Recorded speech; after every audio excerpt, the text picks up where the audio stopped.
सांगली, मिरज आणि कुपवाड महानगरपालिकेचे माजी नगरसेवक पैलवान बाळासाहेब गोंधळे यांचे निधन.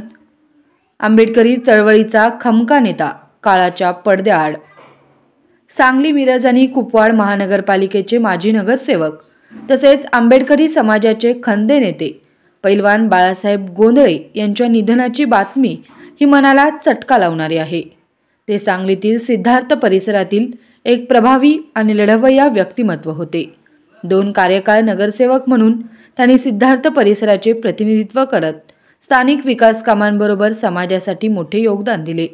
आंबेडकरी चळवळीत त्यांनी आपल्या आयुष्याला झोकून दिले.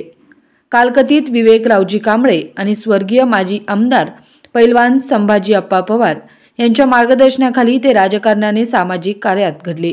त्यांच्या अचानक निधनाने सिद्धार्थ परिसरसह संपूर्ण आंबेडकरी समाजावर शोककळा पसरली आहे. समाजातील वंचित दुर्बल घटकांच्या प्रश्नांसाठी त्यांनी नेहमी आवाज उठवला. त्यांच्या जाण्याने सांगली शहराने एक प्रामाणिक, जिद्दी आणि समाजनिष्ठ नेता गमावला आहे.